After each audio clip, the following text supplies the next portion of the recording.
Missy Ross, welcome back to the show. It's already starting off with a chuckle. Yes, indeed. Are you happy to be here? I am. Thanks so much for having me back. Thanks for being here again. Really, we're happy to have you. Um, Thanks for sharing the last episode that we did together. That was fantastic. This is kind of like a part two of that, if you will, maybe a continuation of that discussion where I want to dive a little bit deeper with our audience today, talking a little bit more about maybe our family culture, maybe uh, making healthy living a lifestyle for your family. And we've got a large family, and we've made healthy living part of our lifestyle. And I'd love to just kind of dive into that. Of course, having 6 beautiful kids, 4 pain in the butt dogs, but we love them anyway. But why don't we set the stage here? If you could just tell us a little bit tell the audience about, kind of give them a glimpse of our kids and maybe the stages of life they're in, the seasons of life they're in. Just talk a little bit about our kids, if you will.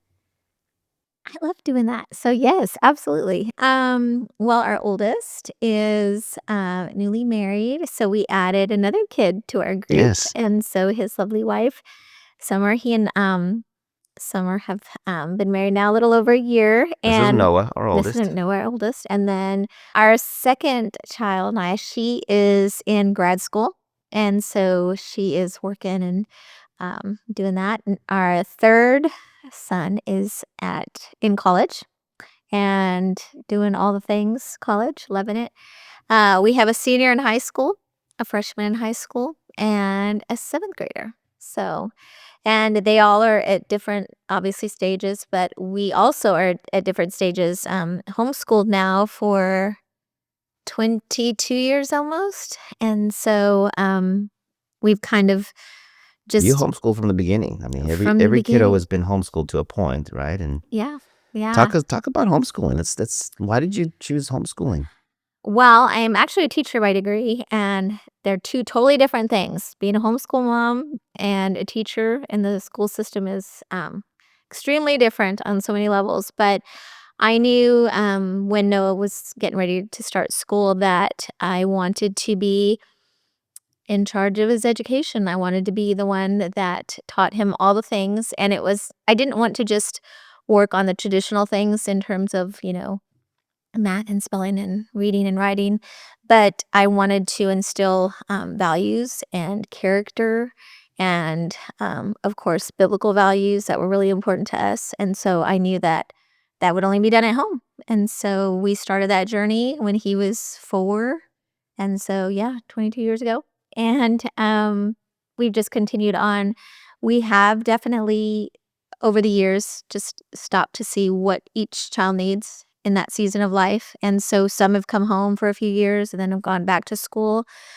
Uh, some didn't come home at all. And the boys stayed in school and, were very much uh, a part of the sports that they were in high school. And then more recently, we kind of have a part-time homeschool private school kid, and then one who has never been to school and is still currently being homeschooled in 7th grade. So we just had a very wide gamut of education, just making sure each kid gets what they need in the season that they're in. And so we've kind of, I mean, we've practiced what we preach, and it's really not one size fits all, right? We talk about It's that a lot true. in health and It's true. wellness, but it's true, and every kid's a little different. Every kid has different needs. And, I love the foundation, though, that really you being the main teacher. I'm the principal and the superintendent, the Indeed. disciplinarian, I guess, right? And PE coach.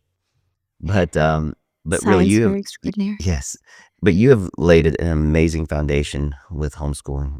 It's really given the kids a leg up, not just with their academics, but also just with, we're seeing the fruit of that now as our kids get older. And, our kids aren't perfect.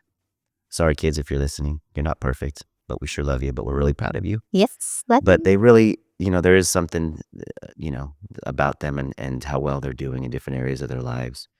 And I think that's really because of the foundation that you laid, from the beginning. And that's beautiful. And I thank you for that. I know the kids do too. And they've talked about it as they've gotten older.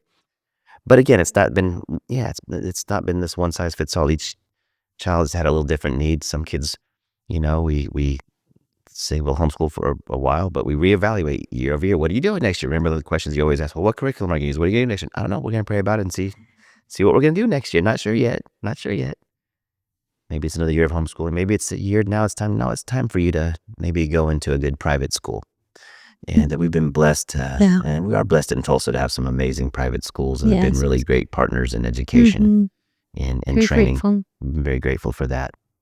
Some kids, needed school a little sooner than others. One in Right? particular. Yeah, some kids were maybe a little more challenging to homeschool, but really began to thrive and put in school just what they needed at that season of their lives. And again, you mentioned some kids going to being homeschooled and then trying school out and then coming back to homeschool and then going back to finishing out and doing well and thriving. And again, that's the beauty of being able to be flexible and to do what's best for each child in each season and each circumstance.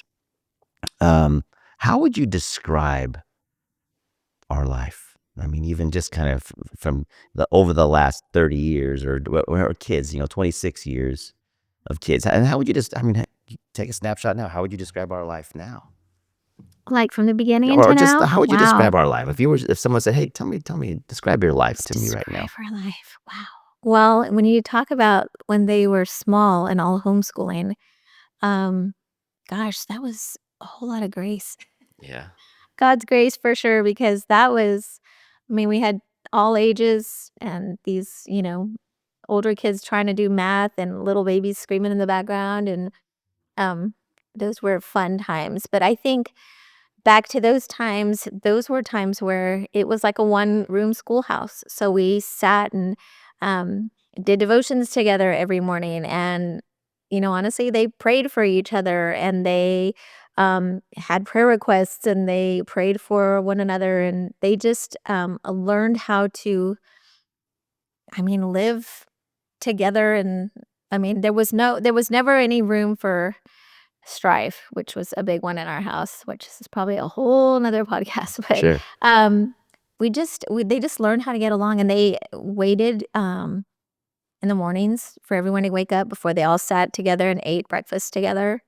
They ate lunch together. We had dinner at the table every night. Family dinner every night. Dinner. And I think those were pivotal times. We would read books. We would do devotions. We would talk about our day.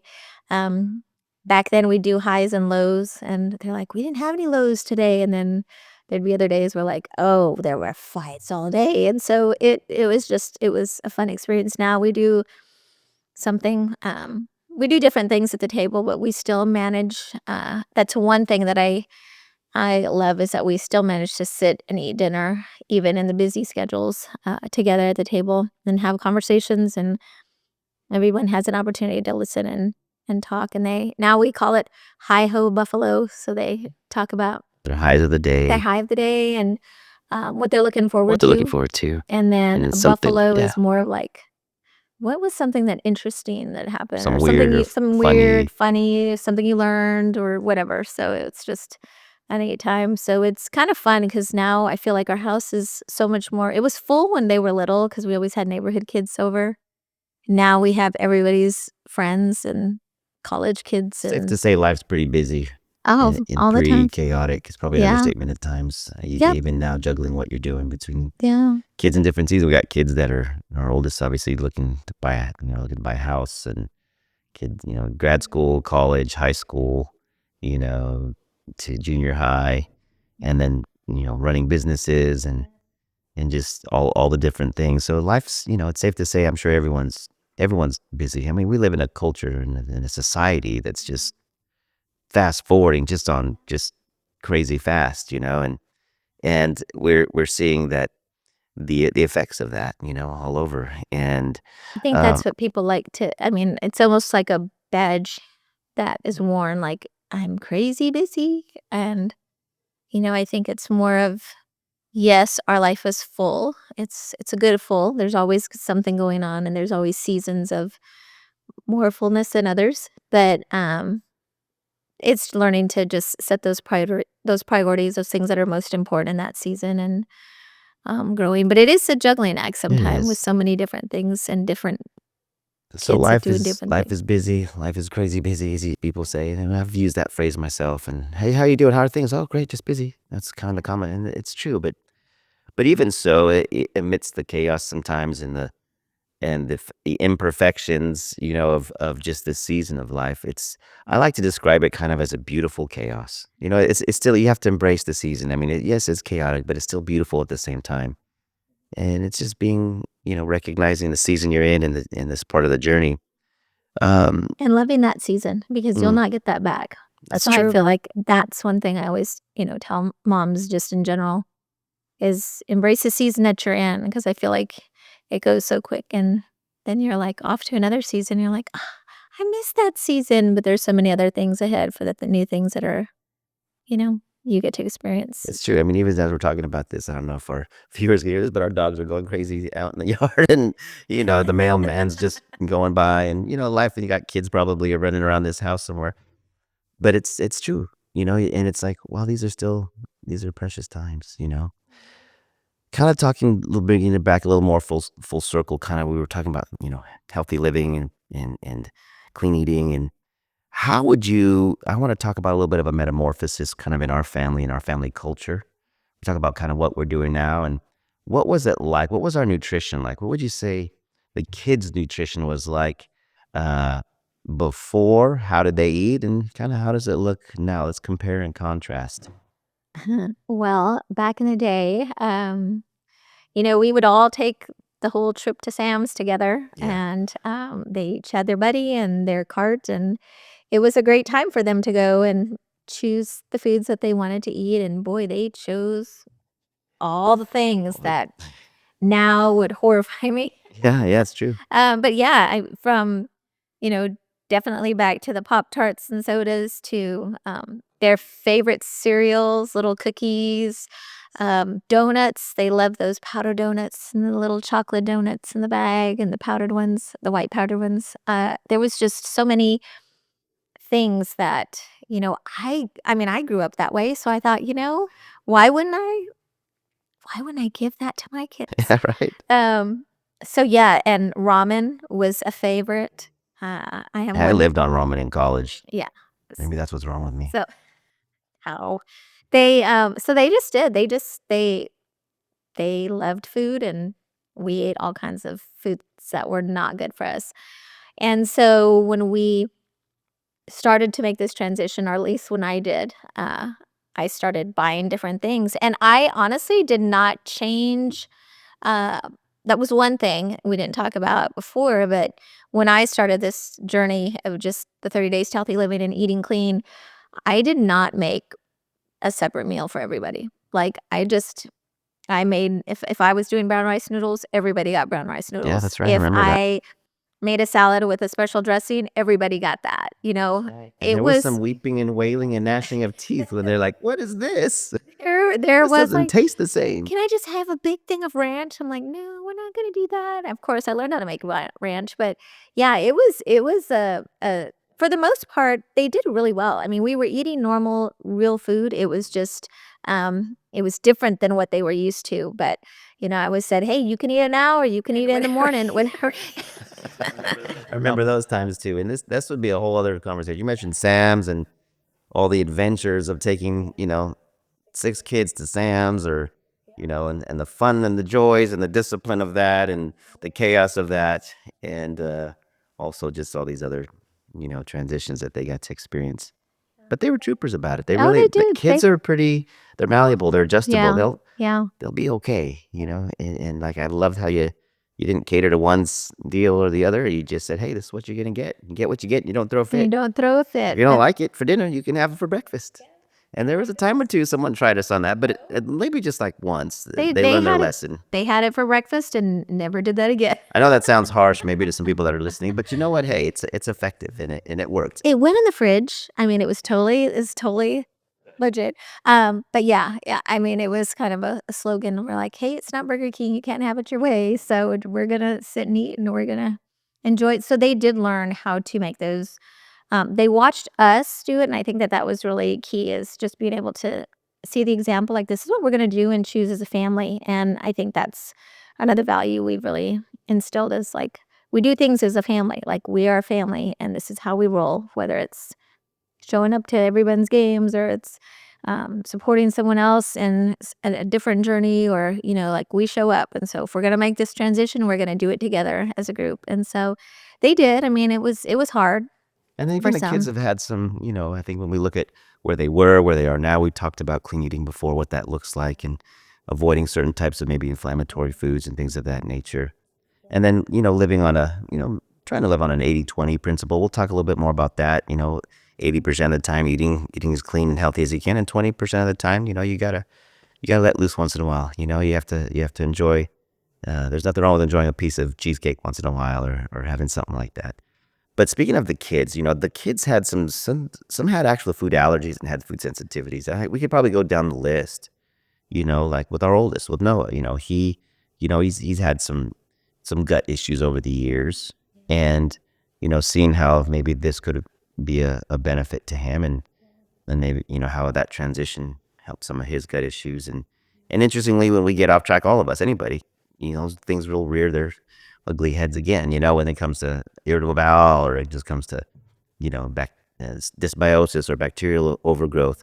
And we look at our oldest daughter, Naya. She's had eczema. I remember she used to have eczema really bad prior to clean eating, and then as she started learning and we started learning about how to eat cleaner, those things, you know, um, Her skin cleared. yeah, skin cleared right up, acne and But she eczema. had like she had discoloration of her skin. Like, it was turning white. We're like, we couldn't figure it out. And we realized, and that was one thing too about just the program in general.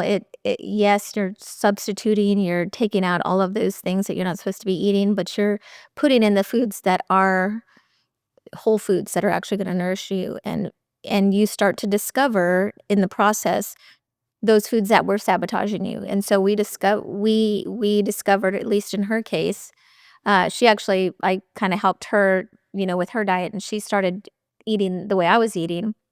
And we watched her just, well, her skin clear. Like, her pigment came back. And when we started to introduce things back into her diet, we knew, oh, it was a gluten and it was a dairy issue for Right. her. And to this day, if she accidentally eats something she shouldn't, or there's like when she went overseas, she couldn't have, she had to eat what they had, and how that created some flares. So really, I mean, there's truth to this. Sensitivities and food allergies are real. With Nate, our third child, he was very sensitive to dyes, red dye, and make him more wild than he already was. He was our wild man, and Which but they just banned. yeah, Hello. that's Finally. exactly right. Finally, right? But Yeah. it's like we knew these things before. Yeah. Why does it take the FDA and government and other? That's another That's a podcast. whole nother podcast. Better be careful. We don't want to get censored. But we look at Nina also, and different gut issues as well. Naomi, she found, we found gluten and dairy kind of being a culprit for her significantly, and how that impacted, concentration and other things of that nature. Interestingly, our youngest has been the rock star. We've chosen some different paths for our younger kids than we did our older kids, and then we would love to visit that topic down the road on vaccinations and other things of that nature.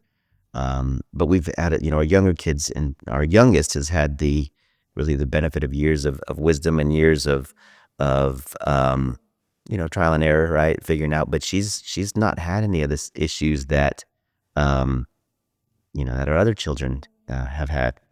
And so it's pretty remarkable how it's a testament to, a healthy lifestyle.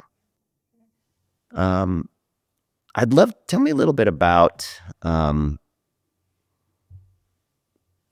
what does your nutrition look like? Tell the audience kind of tell me what you like, what you do, what works for you, and I'll share maybe what works for me. But tell me, like, kind of what are some important things in your day-to-day healthy living that you model for our family? One is, well, I think one that's kind of been implemented across the board. When I first started this journey, it was kind of the implementation. We were kind of already doing like smoothies and things like that, but an actual protein shake that was nutritious and had the right protein to carb ratio. That, for me, was really important, that it was vegan. just because it was, I was trying to eliminate whey and things like that in my diet. And so implementing that, I think in the daily has been transformational. I think we were reading something when we first started with most nutritionists at the very beginning of all the diet changes and things. We're saying like it is imperative or at least helpful at that you drink one of your meals a day, because it actually gives your system a chance to digest. Like, it gives your digestive system a break, but you're still pouring in all the nutrients, dense nutrients that you need to sustain your body, but it gives your body a chance to just not have to work so hard to digest things. And so I definitely start the day with a protein shake. Well, first I start with my greens. So I have a product that I use that has, it's like kind of 5-in-1 pro and prebiotics, digestive enzymes. It has vegan collagen that helps to boost your own collagen, and it's so good. And it's got 13 non-GMO greens, and so it's like in one power pack. Like, I can throw it in water and drink it first thing, and it gives my system just what it needs to kind of get going in all of those areas. And then I followed up with my protein shake, and then I try to have like a light protein snack in the middle of the morning. And then, just depending on lunch, if I'm on the go, my 2 faves are, my protein is a full meal in a glass. It actually has avocado oil in it, so it's a full meal in a glass, so I can throw water in with it, and it's a full meal. And so I love it because it's on the go. So if I can have a well-balanced lunch, I'll do that. If not, I'll just drink another protein shake and eat a clean dinner. But I try to at least drink at least one protein shake, and then I have some teas that I drink, and um, other supplements that we take. What's your I favorite supplement? Do you have a favorite supplement? And that's kind of a strange question. A favorite supplement. Well, this year I kind of had some different health issues. Are we talking that too? You want me? I mean, again, I had actually hurt my back, which was random. We actually had all these big goals at the beginning of last year, and was I hurt my back, and then shortly after that had a horrible bout of vertigo. And so turmeric became my best friend in terms of just kind of lowering the inflammation. Turmeric's awesome. That's one of my faves. And then I feel like magnesium has helped too a lot for me, at least. And along with all of our other ones, I think those two are Your my go-to my favorites? go-to faves for Yes. sure.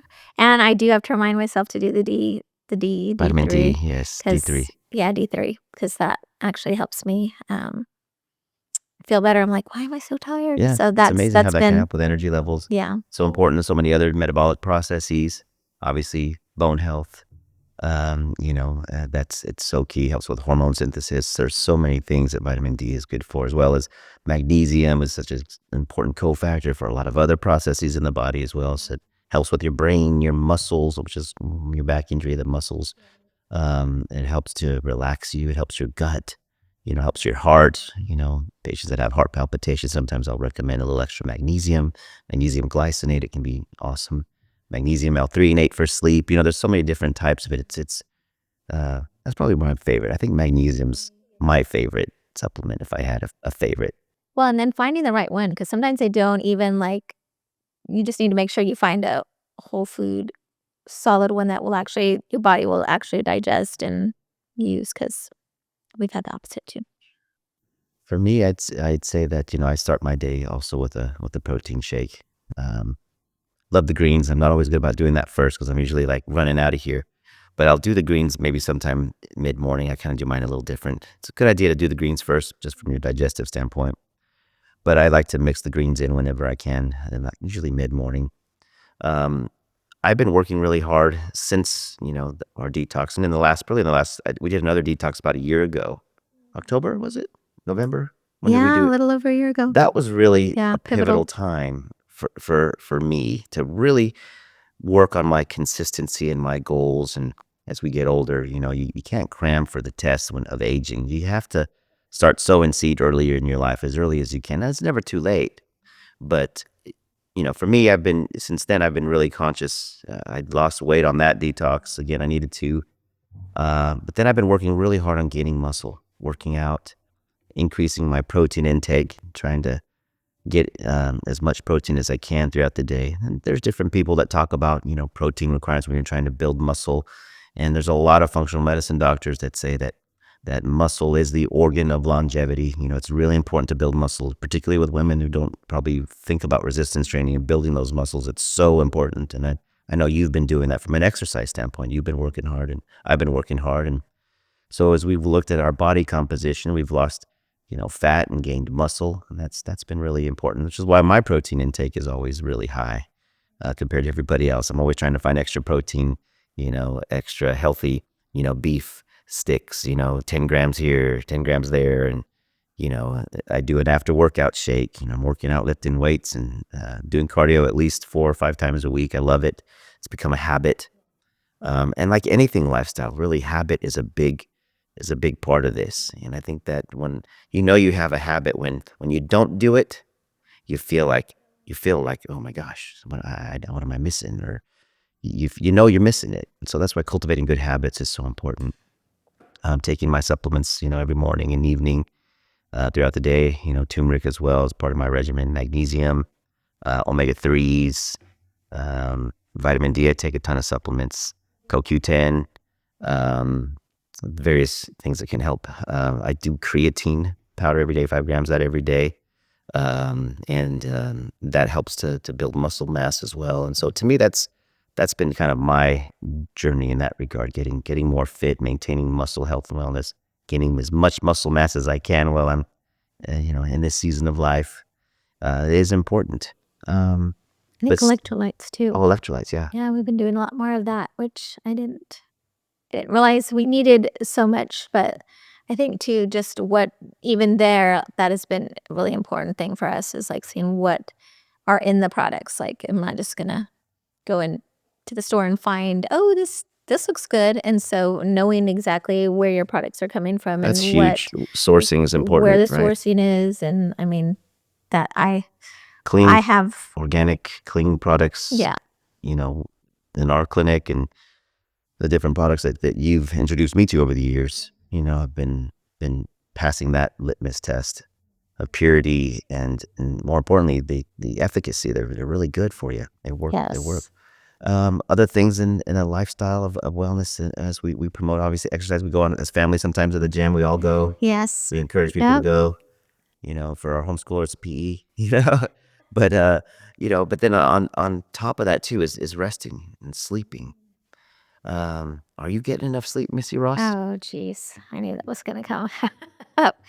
No, actually. I've always been a night owl. And so when I started on this health journey, I started trying to, when it was easy to get things done when all the kids were asleep. And so I could work, and then not wake up just a little bit before they did. But now with everybody in school, I'm like, oh, I've got to get up way early.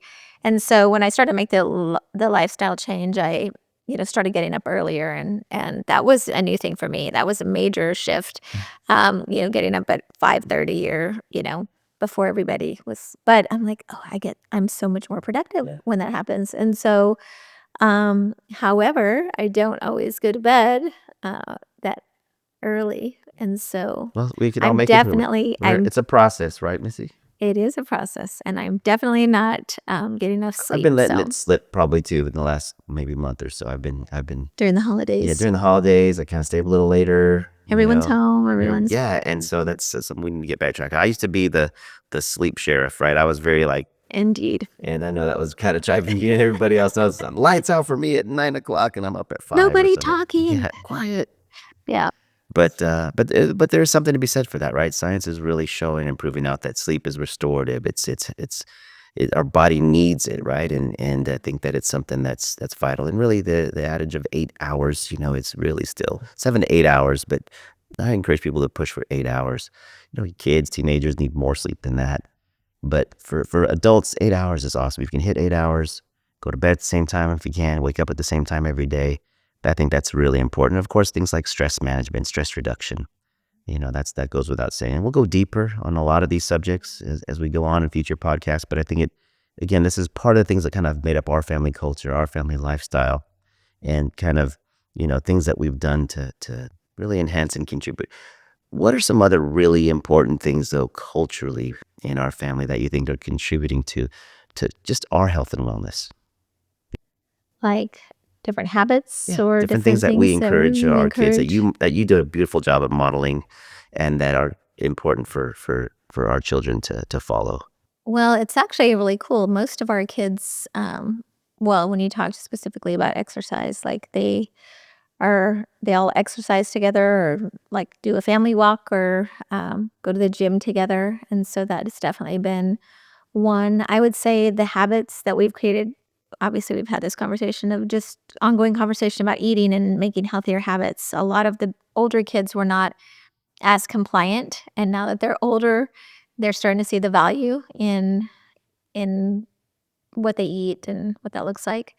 I think also it's just been our family, it's been our culture of just being together and making really God a priority, reading together, doing devotions.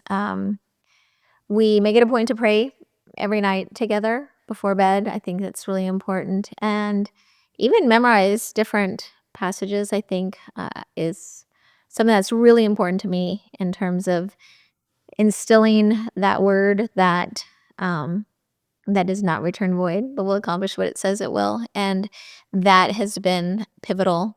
I think the other day we were having a conversation and all the kids were home for the holidays, college and everyone. And there was one particular scripture, and one of the older kids were like, asked the youngest, like, do you know this? And she's like, no, I don't. And they're like, she doesn't know this? Like, Mom, you have failed her.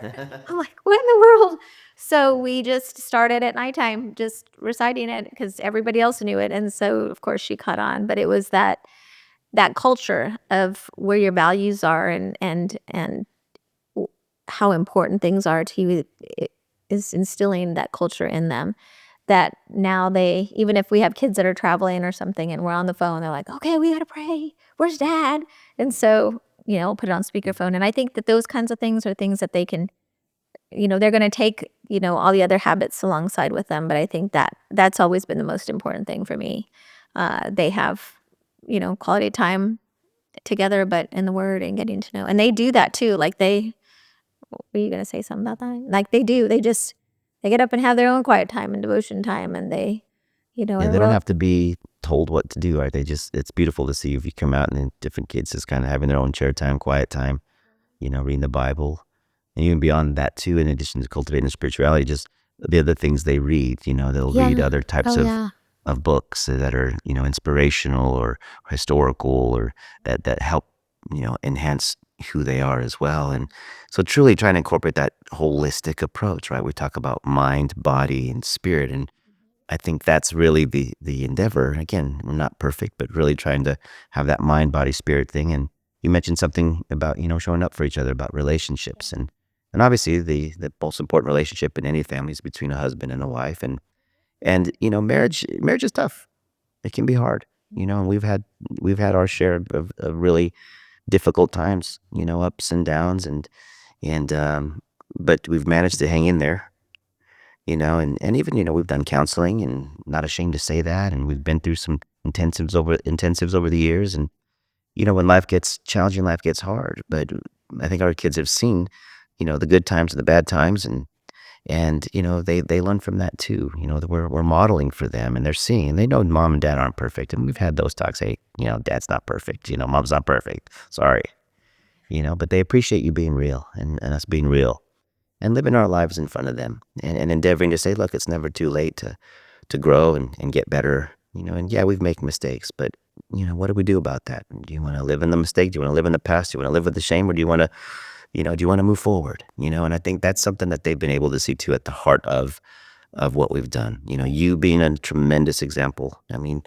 truly, you inspire all of us, honey. You've really done an amazing job, with just being who you are, with your example of just, you're consistent, you're steadfast, you're tough, and you're loving. It's like you're just, man, you're always consistent, and I appreciate that. Hmm. When I'm on my highs or my lows, or I got ideas and delusions of grandeur, or I'm just, whatever. You're always able to kind of be a steadying force for us. And so we thank you for that. You've been such a great example on all levels. A true Proverbs 31 example, I would say. Thank So I want to wrap up, this episode. I know we went a little bit long, but this is good. And this is good insight into sharing kind of what works for us. What works for us may not work for other people. And again, not one size fits all. But I think that, there's several ingredients to a healthy family lifestyle, and I would say that it really, as I just, mentioned, it starts with mom and dad. And it starts right there with mom and dad taking care of themselves, setting an example, as you did. You were a great example for me in so many areas, in all those areas, but you really helped me. And it's paid off for me. It's paid off for our kids and even patients and families that we're able to help. Um, it's about making wellness a priority, and I think that's a big important thing that we can take home. Make wellness a priority in your home, right? Make wellness a priority at home, and make progress. It's not about perfection. It's not about being perfect. We talked about the 80-20 principle. Hey, okay, so it wasn't 80, it was 80-20 the other way. Okay, well, you know, so that you got to shift it back, but you just make adjustments, about clean eating, exercise, reducing stress, proper sleep, supplementation, all of those things. But I think a real key to in all of this is building healthy relationships. I think that's the key. And it's been said, and that's a quote that I love, that the quality of one's life is directly proportional to the quality of one's relationships. Okay, so our quality of life is determined in large part to the quality of our relationships. So making relationships a priority is huge. Making time for each other, showing up for each other, encouraging each other, building one another up. And I think that's something that is tremendously needed and helpful in building and cultivating a family culture of a healthy lifestyle. So I just want to say that I promise that if you commit to some small healthy changes consistently over time, the small changes consistently over time, it's going to add up to some significant healthy results, right? You don't have to swing for the fences right out of the gate. Just make some small steps, some small changes, some little things that you can do every day in your family, with yourself and with your family. And I promise that when you do those things, you're going to be able to live your best life. You're going to have your best health. And most importantly, you're going to discover how to do that and live your best life your way. Thanks for joining us today. This podcast is for general informational and inspirational purposes and does not constitute the practice of medicine or any healthcare services. No doctor-patient relationship is established, and the content in these episodes is not intended to diagnose, treat, or give medical advice, nor is this a substitute for seeking professional medical care. The use of the information discussed is at the user's own risk.